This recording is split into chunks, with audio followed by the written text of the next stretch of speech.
الحمد للہ وحدہ والصلاة والسلام علی من لا نبی بعدہ اما بعد فاعوذ باللہ من الشیطان الرجیم بسم اللہ الرحمن الرحیم وما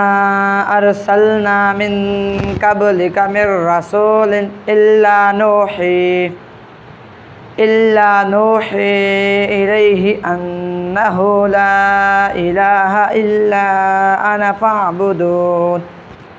صدق اللہ العظیم وقال النبی صلی اللہ علیہ وسلم من مات وهو يعلم أنه لا إله إلا الله دخل الجنة رب اشرح لي صدري ويسر لي أمري واحلل عقدة من لساني يفقهوا قولي رب زدني علما رب زدني علما رب زدني علما درود پاک اللہم صلی علی محمد وعلی آل محمد کما صلیت علی ابراہیم وعلی آل ابراہیم انک حمید مجید اللہم بارک علی محمد وعلی آل محمد کما بارکت علی ابراہیم وعلی آل ابراہیم انک حمید مجید۔ توحید کی امانت سینوں میں ہے ہمارے، توحید کی امانت سینوں میں ہے ہمارے، آسان نہیں مٹانا نام و نشاں ہمارے، آسان نہیں مٹانا نام و نشاں ہمارے۔ برادران اسلام، میرے بھائیوں، دوستوں اور بزرگوں، توحید دین اسلام کی بنیاد ہے۔ توحید شریعت اسلام کا سب سے پہلا فریضہ ہے، سب سے پہلا رکن ہے۔ توحید ہی وہ چیز ہے کہ جس کے بغیر کوئی بھی انسان دائرہ اسلام کے اندر داخل نہیں ہو سکتا۔ توحید ہی وہ نعمت ہے کہ جس کے لیے اللہ رب العزت نے اپنے برگزیدہ بندوں یعنی انبیاء و رسول علیہم السلام کو مبعوث فرمایا تاکہ وہ لوگوں کو غیر اللہ کی بندگی سے نکال کر ایک اللہ کی عبادت اور بندگی میں لگائے۔ توحید ہی وہ شے ہے کہ جس کی وجہ سے مسلمانوں اور کافروں کے درمیان جنگیں ہوتی رہیں اور توحید کے لیے ان گنت مسلمانوں نے اپنی جانوں کو قربان کر کے جام شہادت نوش کیا۔ توحید وہ پہلا فریضہ دین ہے جو ایک مسلمان اور کافر کے درمیان فرق کرتا ہے۔ میرے بھائیوں، دوستوں اور بزرگوں، توحید ہی وہ چیز ہے کہ جسے کما حق قبول کر لیا جائے اور پھر اس کے تقاضوں کو پورا کیا جائے اور اسی پر موت آ جائے تو اللہ رب العزت نے جنت کا وعدہ فرما رکھا ہے، اور اگر اسے کما حق قبول نہ کیا جائے تو اس پر جہنم کی وعید سنائی ہے، اور اسے قبول نہ کرنے والے شخص پر جنت کو حرام کر دیا ہے۔ میرے بھائیوں، دوستوں اور بزرگوں، دنیا آخرت کی کامیابی و کامرانی کے لیے توحید اس قدر اہم اور ضروری ہے۔ تو آئیے آج ہم توحید کی اہمیت و فضیلت پر بات کرتے ہیں۔ اللہ رب العزت سے دعا ہے کہ اللہ رب العزت حق سچ کہنے کی توفیق عطا فرمائے، سننے سنانے سمجھنے سمجھانے کے بعد اللہ رب العزت مجھے اور آپ کو اپنے احکامات پر پورا عمل کرنے کی توفیق عطا فرمائے۔ میرے بھائیوں، دوستوں اور بزرگوں، قرآن مجید فرقان حمید کے اندر اللہ رب العزت ارشاد فرماتے ہیں کہ وما ارسلنا من قبلک من رسول الا نوحی الیہ انہ لا الہ الا انا فاعبدون، اور ہم نے آپ سے پہلے جو رسول بھی بھیجا اس پر یہی وحی نازل کی کہ انہ لا الہ الا انا فاعبدون، کہ اللہ کے سوا کوئی معبود برحق نہیں ہے، الا انا فاعبدون، اس لیے تم اللہ ہی کی عبادت کرو۔ اس آیت مبارکہ سے معلوم ہوا کہ اللہ رب العزت نے اس دنیا میں جتنے بھی انبیاء و رسول علیہم السلام کو بھیجا، یا جتنے بھی انبیاء و رسول علیہم السلام اس دنیا میں تشریف لائے، سب نے آ کر یہی دعوت دی کہ لا الہ الا انا فاعبدون، کہ اللہ کے سوا کوئی معبود برحق نہیں ہے، فاعبدون، اس لیے تم اللہ ہی کی عبادت کرو۔ میرے بھائیوں، دوستوں اور بزرگوں، ہر داعی کی دعوت کا نقطہ آغاز لا الہ الا اللہ ہے۔ خود ہمارے پیارے نبی حضرت محمد الرسول اللہ صلی اللہ علیہ وسلم فرمایا کرتے تھے کہ قولوا لا الہ الا اللہ تفلحون، کہ اے لوگوں لا الہ الا اللہ پڑھ لو تفلحون، کامیاب ہو جاؤ گے۔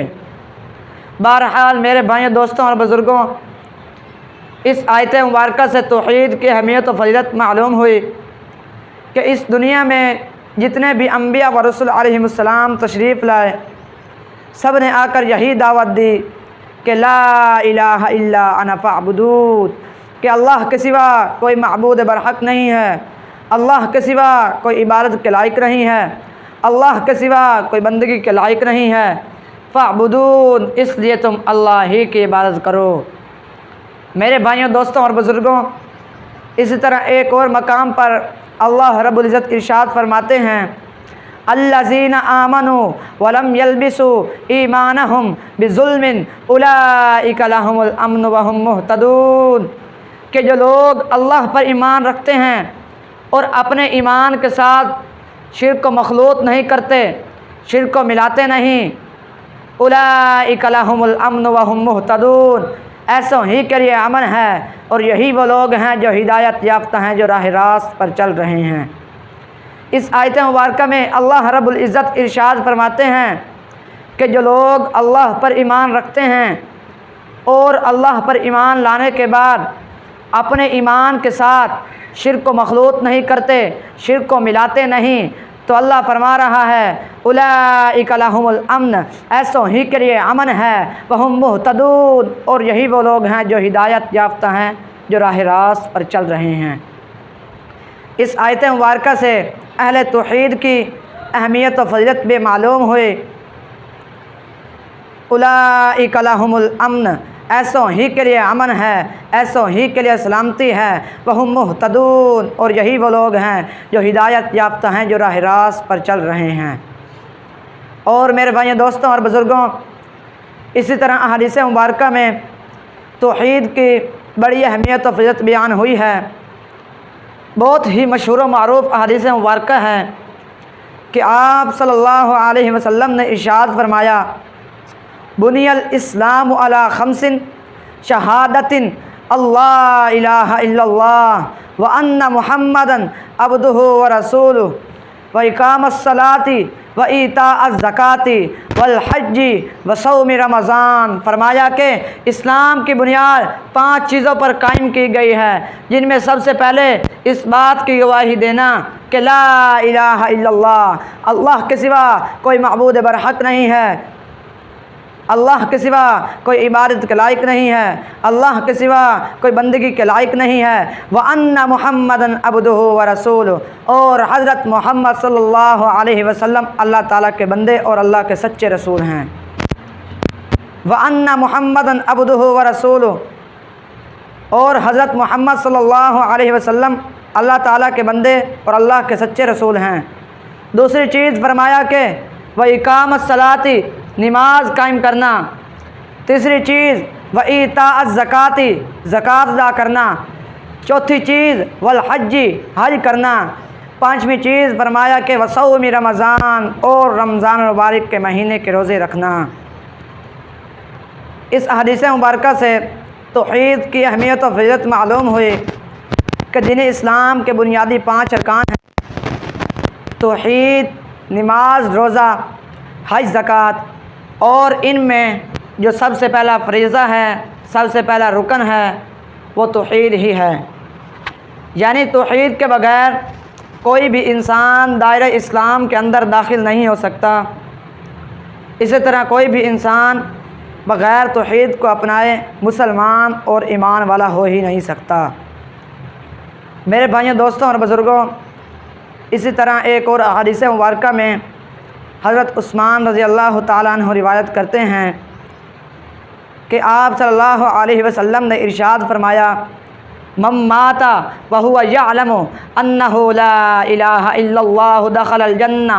کہ جس شخص کی موت اس حالت میں ہو کہ اسے یقین ہو لا الہ الا اللہ، اللہ کے سوا کوئی معبود برحق نہیں ہے، دخل الجنہ، وہ سیدھا جنت میں داخل ہوگا۔ اس سے بھی اہل توحید کی فضیلت معلوم ہوئی کہ جو توحید پرست ہیں، کہ جس شخص کی موت اس حالت میں ہو کہ اسے یقین ہو اور اس نے کہا کہ لا الہ الا اللہ، اللہ کے سوا کوئی معبود برحق نہیں ہے، اللہ کے سوا کوئی عبادت کے لائق نہیں ہے، دخل الجنہ، وہ سیدھا جنت میں داخل ہو۔ آئیے میرے بھائیوں، دوستوں اور بزرگوں، توحید کی اہمیت و فضیلت پر احادیث مبارکہ کی روشنی میں آپ حضرات کے سامنے ایک دو واقعے بیان کر کے اپنی بات کو ختم کرتا ہوں۔ حضرت ابو سعید خدری رضی اللہ تعالی عنہ بیان کرتے ہیں، صحابہ کرام کا مجمع تھا، حضور صلی اللہ علیہ وسلم تشریف فرما تھے کہ آپ صلی اللہ علیہ وسلم نے ارشاد فرمایا کہ ایک مرتبہ حضرت موسیٰ علیہ السلام نے اللہ رب العزت کی بارگاہ میں عرض کی کہ یا باری تعالیٰ، مجھ کو کوئی ایسا ورد تعلیم فرما دیجئے جس سے میں آپ کو یاد کیا کروں، آپ کو پکارا کروں۔ تو ارشاد خدا بندی ہوا کہ اے موسیٰ، لا الہ الا اللہ کہا کرو۔ حضرت موسیٰ علیہ السلام نے پھر عرض کی کہ یا باری تعالیٰ، میں تو آپ سے کوئی مخصوص چیز مانگتا ہوں جو صرف مجھ ہی کو عطا ہو۔ تو ارشاد خدا بندی ہوا کہ اے موسیٰ، لا الہ الا اللہ کہا کرو۔ حضرت موسیٰ علیہ السلام نے تیسری مرتبہ پھر عرض کی کہ یا باری تعالیٰ، یہ تو ساری دنیا پڑھتی ہے۔ تو ارشاد خدا بندی ہوا کہ اے موسیٰ، اگر 7 آسمان، 7 زمین اور ان کے درمیان جو کچھ بھی ہے وہ ایک پلڑے میں رکھ دیا جائے، دوسری جانب لا الہ الا اللہ کو رکھ دیا جائے، تو لا الہ الا اللہ والا پلڑا جھک جائے گا، 7 آسمان 7 زمین والا پلڑا مغلوب ہو جائے گا، اور لا الہ الا اللہ والا پلڑا 7 آسمان 7 زمین والے پلڑے پر غالب آ جائے گا۔ یہ ہے کلمہ توحید کہ لا الہ الا اللہ۔ اسی طرح حدیث مبارکہ میں ایک اور واقعہ آتا ہے کہ حضرت ابو ہریرہ رضی اللہ تعالی عنہ بیان کرتے ہیں کہ ایک مرتبہ آپ صلی اللہ علیہ وسلم نے ارشاد فرمایا کہ تم سے پہلی امتوں میں ایک شخص ایسا تھا جس نے کبھی کوئی نیک عمل نہیں کیا، کبھی کوئی اچھا کام نہیں کیا، البتہ توحید پرست تھا، توحید کی گواہی دینے والا تھا، توحید کو ماننے والا تھا۔ جب اس کی موت کا وقت قریب آیا تو اس نے اپنے گھر والوں کو نصیحت کی کہ دیکھو، جب میں مر جاؤں تو میری میت کو جلا دینا، حتیٰ کہ میں کوئلوں کی طرح ہو جاؤں، اور پھر ان کوئلوں کو پیس کر میری راکھ بنا دینا، اور پھر اس راکھ کو تیز ہواؤں میں اڑا دینا۔ چنانچہ جب وہ مر گیا تو اس کے گھر والوں نے ایسا ہی کیا، لیکن جب وہ اللہ تبارک و تعالیٰ کی مٹھی میں آیا تو اللہ رب العزت نے ارشاد فرمایا کہ اے آدم کے بیٹے، تو نے ایسا کیوں کیا؟ تو اس شخص نے عرض کی کہ یا باری تعالیٰ، یہ سب میں نے تیرے ڈر کی وجہ سے کیا۔ تو صرف اس بنا پر اللہ رب العزت نے اس کی مغفرت فرما دی۔ اللہ اکبر۔ میرے بھائیوں، دوستوں اور بزرگوں، حالانکہ کبھی کوئی نیک عمل نہیں کیا، کبھی کوئی نیکی نہیں کی سوائے توحید کے، یعنی توحید کو ماننے والا تھا، توحید کی گواہی دینے والا تھا، توحید پرست تھا، توحید پر قائم تھا، تو اس بنا پر اللہ رب العزت نے اس شخص کی مغفرت فرما دی۔ تو یہ ہے میرے بھائیوں دوستوں اور بزرگوں کلمہ توحید کہ لا الہ الا اللہ۔ بہرحال میرے بھائیوں دوستوں اور بزرگوں، میری اس تمام گفتگو کا خلاصہ یہ ہے، دین اسلام کا سب سے پہلا فریضہ ہے، سب سے پہلا رکن ہے۔ توحید ہی کی بنیاد پر ایک جہنمی شخص کو جہنم سے نکال کر جنت میں داخل کیا جائے گا۔ اللہ رب العزت سے دعا ہے کہ اللہ رب العزت مجھے اور آپ کو توحید ہی پر قائم و دائم رکھے۔ آمین۔ وما علینا الا البلاغ المبین۔